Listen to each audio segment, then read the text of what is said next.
All right, welcome. So this slideshow is to try and help clarify the 30 Years' War, which can be kind of a confusing event. The textbook does address it, but I just wanted to highlight some of the main points and see if I can streamline it to keep it fairly simple. The AP exam doesn't ask about a lot of military history. It doesn't ask about specific battles or leaders or tactics, but it does do a lot with cause and effect of wars. And this war is a pretty significant one.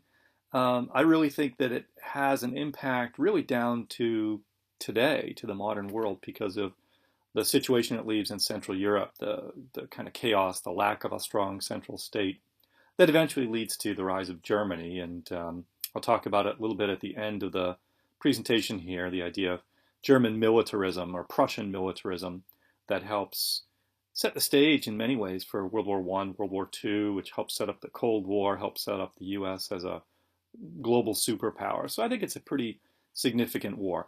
In the short run, though, one of the important things to know about the 30 Years' War is that this is the so-called the last religious war in Europe. Now, we know, of course, that there's still religious conflict that goes on. Northern Ireland, Catholics and Protestants, the breakup of Yugoslavia in the 1990s, you had a lot of conflict between Christians and Muslims. But for the most part, this is the last major war where large nation states are siding with one side or the other based on the dominant religion in the nation states there.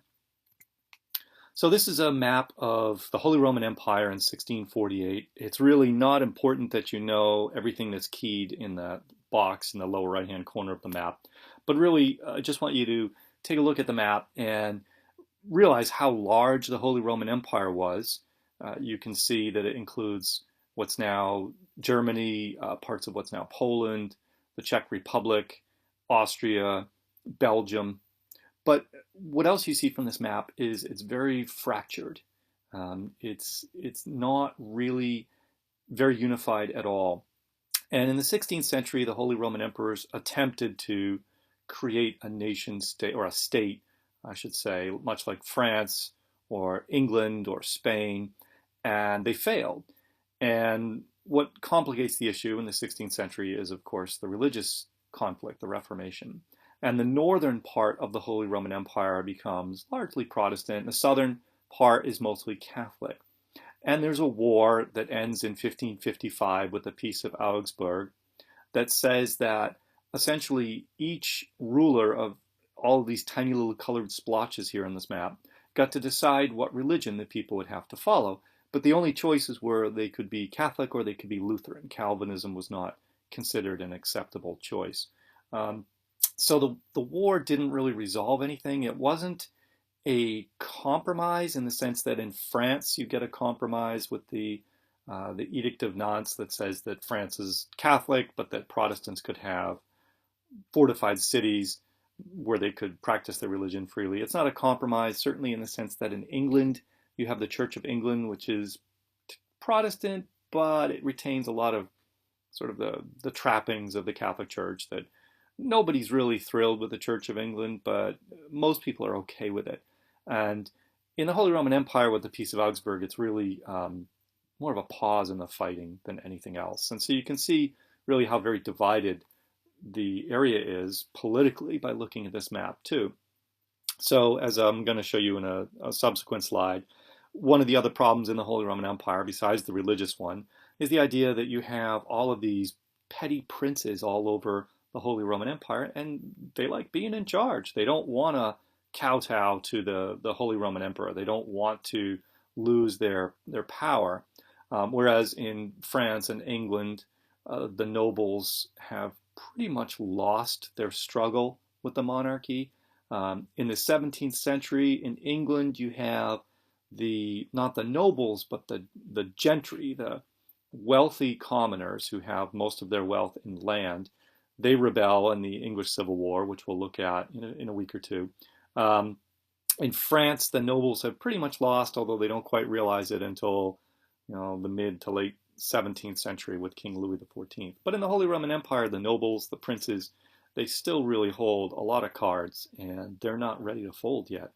And then the other major conflict that we're going to see here, if you look at this map, you see a couple of bordering states here, and a few of them intervene in the Holy Roman Empire during the 30 Years' War. Poland is not one of those. Poland is a large state, and we'll take a look at it a little bit later in the course, but very weak. The nobles pretty much win in Poland, and the monarchy is elected by the nobles. When the monarch dies, a new king is elected, and so it's a very weak country politically. Um, and to the west, you see France, and this is a major factor in the Holy Roman Empire in the war, the 30 Years' War, because the French are pretty much surrounded by enemies. The Holy Roman Empire is governed by Habsburgs, as is Spain. And France really feels like they're hemmed in by the Habsburgs, and they're looking for any excuse to take the Habsburgs down a peg. And to the north, you see Denmark, which is going to figure in as a Protestant country, a small country, but relatively wealthy at this time. And they get much of their wealth from controlling what it's called the Sound. It's a narrow stretch of water between Denmark and Norway, Sweden. There's a lot of trade that goes through there between the Atlantic and the Baltic. And the Danish are able to charge a toll, essentially, to ships that go through there. So Denmark intervenes when they get a little bit worried at a certain point during the 30 Years' War. And then to the northwest, you see the United Netherlands, where the Dutch live.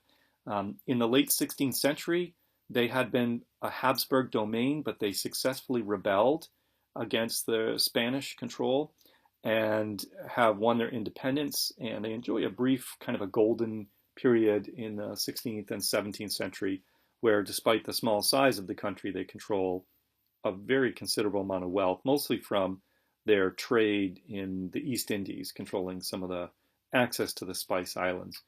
They do not play a major role in the 30 Years' War, and neither does England, which of course doesn't border, but is just across the channel.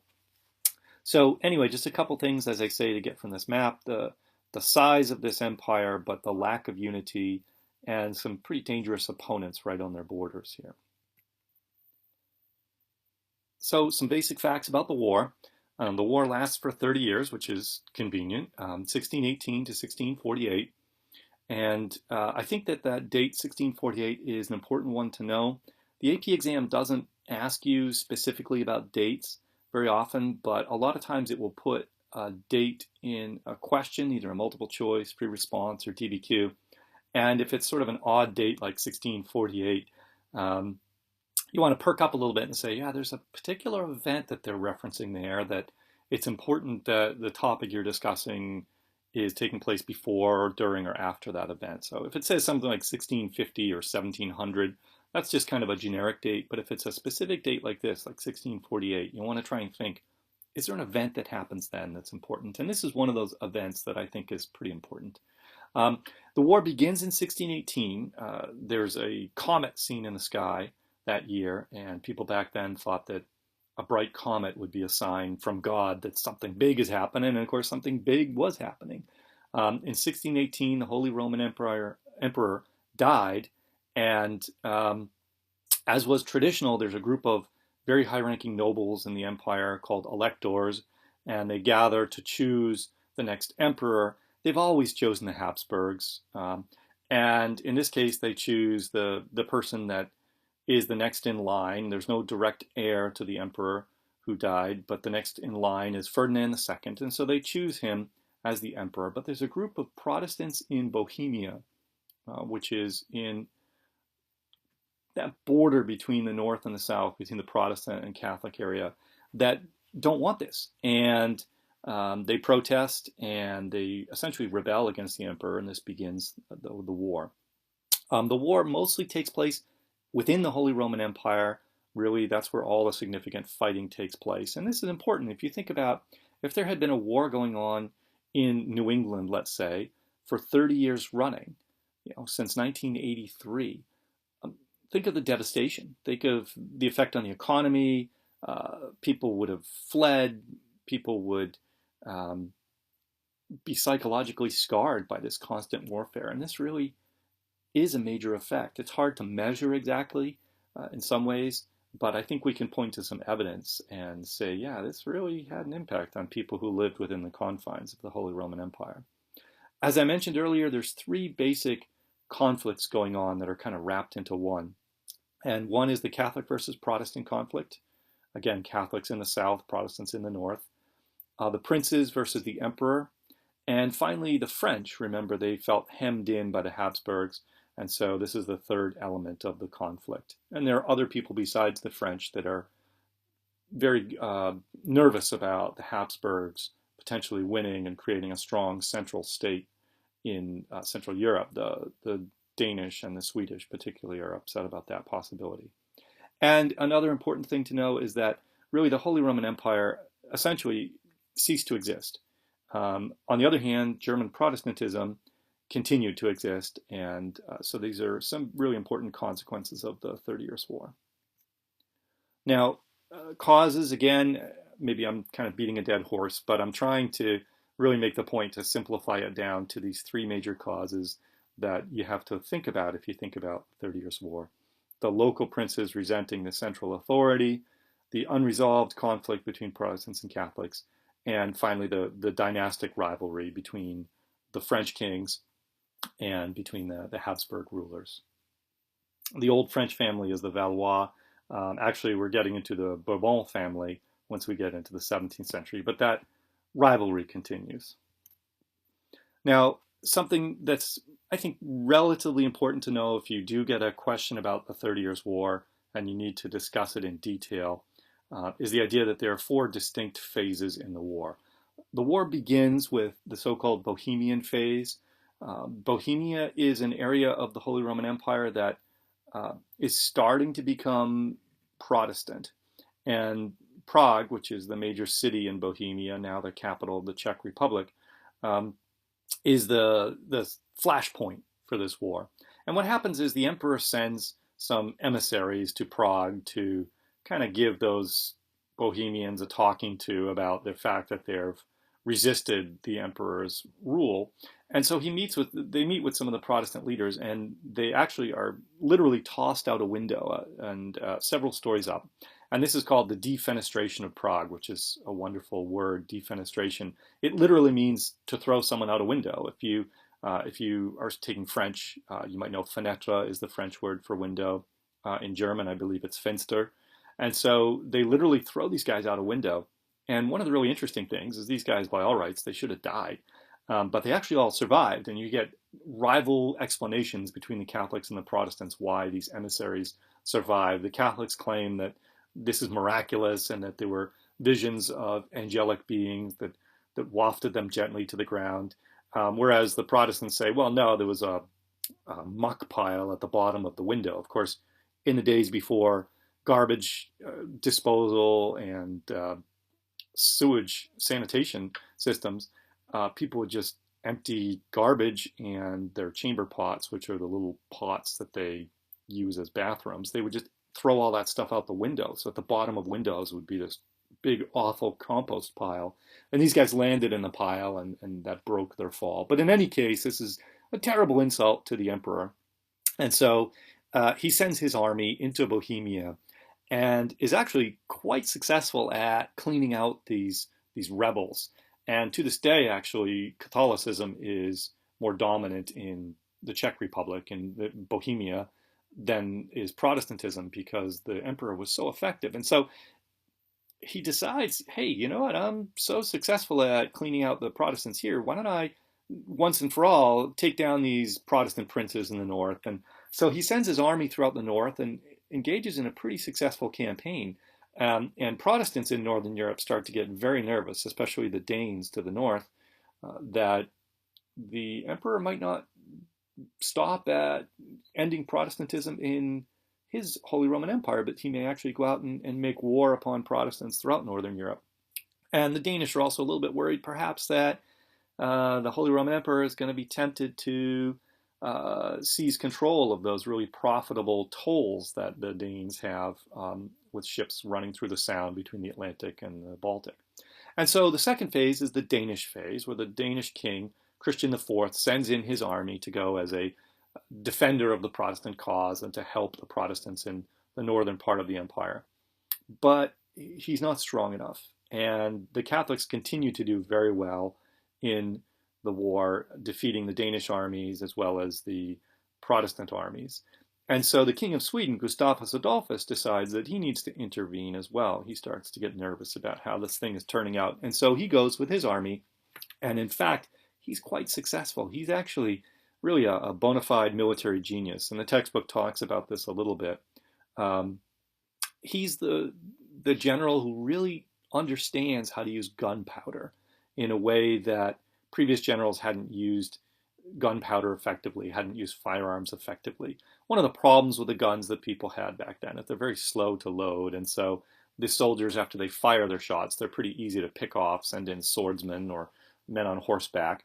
And Gustavus Adolphus realizes that if he has his men lined up in rows, and the rows kind of take turns firing in order, that they can keep up a constant stream of gunfire. He also is the one who realizes how to use small cannons on the battlefield instead of big siege guns that are just used to batter down the walls of fortresses. So Gustavus Adolphus and the Protestants are quite successful in the Swedish phase. Unfortunately for Gustavus Adolphus, this is the days when kings were actually on the battlefield.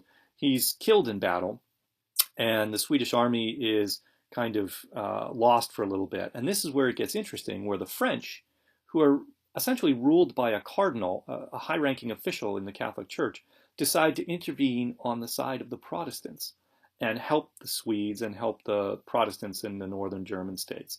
And this really wraps things up for the Protestants. And so this is where we see that this is the so-called last religious war in Europe, because France has made a decision to intervene not on the Catholic side, even though they're predominantly Catholic, but on the Protestant side for larger geopolitical aims. And so anyway, the war wraps up in 1648, and the Protestants are victorious, and the emperor is forced to sign a peace treaty that essentially signs away his title, his power. The title continues for a while, but the power of the emperor is diminished greatly. So this is a woodcut showing the defenestration of Prague. In the center, you see one guy being grabbed and being hauled off to the window. On the right, you see the feet of one guy being chucked out the window and another guy that had been lifted off his feet and being thrown out the window. So this is, as I say, the famous event, the defenestration of Prague.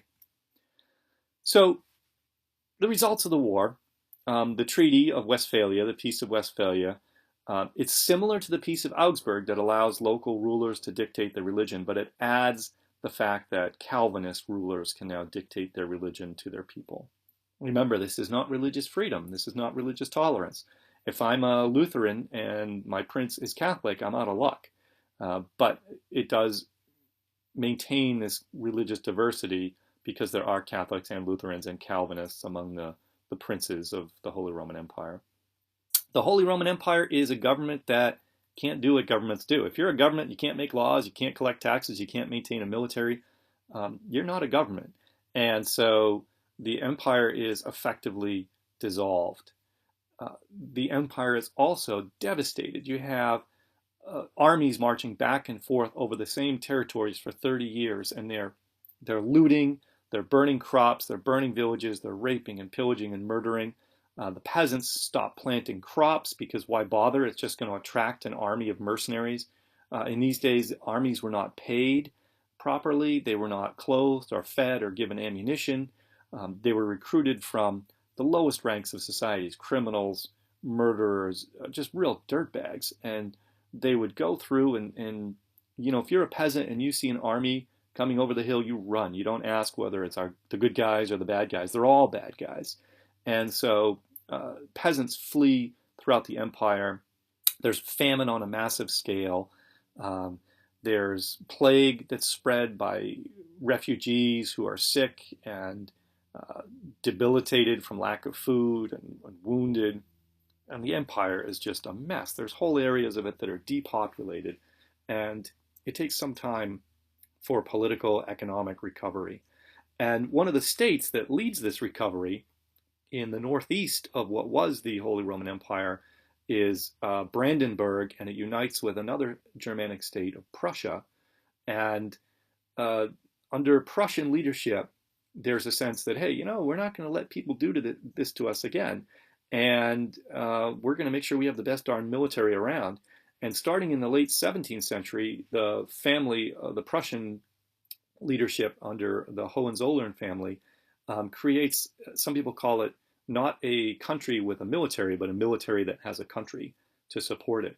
And the problem with this, of course, is that when you have a really effective, powerful military, you're tempted to use it.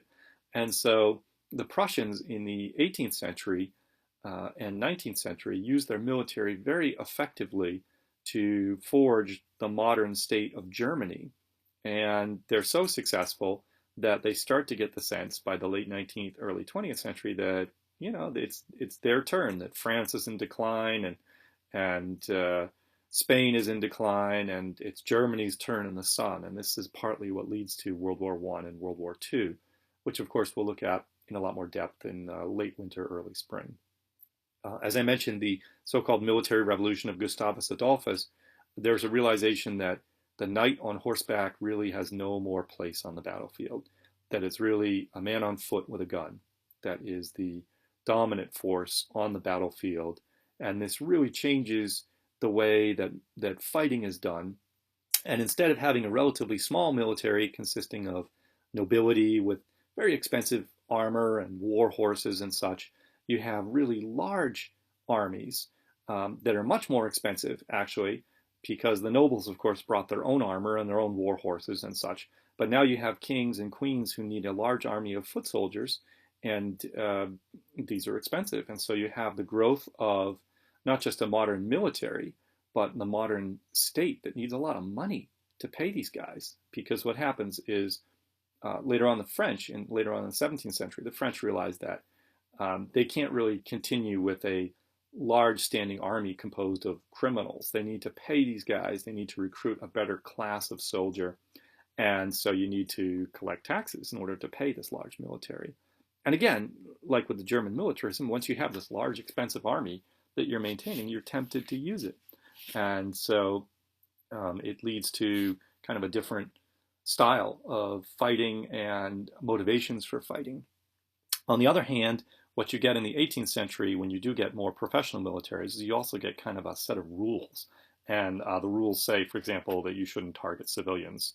The rules say you should treat prisoners of war with some degree of humanity. And so really, you do get some changes in military history that are pretty significant. Of course, again, once we get into the 20th century and World War II, the idea of not targeting civilians goes out the window. But we'll cross that bridge when we come to it. And then the final bullet here, you have France emerging as the dominant military superpower in Europe in the late 17th, 18th century into the 19th, at which point Germany starts to push them aside. And you have the decline of Spain, which just went all in on this war and came out on the losing side. And to this day, Spain is one of the more marginal economies in Europe. And it's partly because they have all this wealth flowing from their colonies in the New World, and they pour it immediately into the military. They're not building industry, they're not building agriculture, they're not encouraging the sciences, and so they get left behind. And when all the money is spent and the war is lost, and the best and brightest minds have gone into the military instead of into business or science or agriculture, Spain is left with not much to show for all their efforts. And they really cease to be a major factor in European geopolitics and wars and politics. Really, they're kind of a prize to be fought over, but they're not a power in and of themselves. And this is really directly related to their loss in the 30 Years' War. So this is a contemporary painting at the time. You can see it's called Marauding Soldiers by a French artist. And here you see a wagon of peasants presumably fleeing from the site of battles or fleeing from armies, and they've been found by a small group of soldiers. And you can see the soldiers are not wearing any uniform. You see in the center there's a man with kind of a brown vest that's tying up the guy who's dressed in black. Next to him is a guy who's pulling the skirt over a woman. Again, the implication here is that he's going to rape her. You see in the bottom foreground the man with the red vest and red pants with a dagger. He's stabbing the guy that's on the ground. There's another man on the left sprawled out, presumably killed by this same guy. one of the soldiers unhitching the horse. In the background, you see flames, and it's really just a scene of horror. It's a scene of devastation. And as I say, the idea is that these soldiers, they're mercenaries. They're not fighting for a country. They're fighting for whoever pays them or whoever promises them the best opportunities to loot. And you get some sense of how horrific this war was for average people, for peasants, and people just trying to make a living. That this was uh, just the end of the world for these people. You think of the four horsemen of the apocalypse: famine, plague, death, and war. And the 30 Years' War inflicts all of those things on the people of the German states. So just to wrap up, this is a famous woodcut from the time period too, called The Hanging. It's French. If you speak a little French, you can perhaps read the little poem there at the bottom. But basically, these were soldiers who are being hanged in this mass execution by their own general as a way to keep order, again, because these soldiers are recruited from the lowest of the low. And the idea was the only way to keep order was with extreme brutality. And again, later on, that's going to change because you're able to tap into a sense of patriotism and duty to country and recruit a better class of people as soldiers and a more professional military. But this gives you some sense of the brutality of the war, where it was really no real thought about whether this sort of brutality is right or wrong. Everyone just kind of accepted that this is the way it is, and that this war was this horrific trauma in Central Europe. And as I say, I really am convinced that this war has consequences that last down to this day, with the idea of German militarism being a contributing factor to the world wars and the current situation with the U.S. as a superpower, with the rise of the Soviet Union, which we'll look at a little bit later, now Russia. So again, if you have any questions or comments, please contact me and I'd be glad to help answer those. So thanks.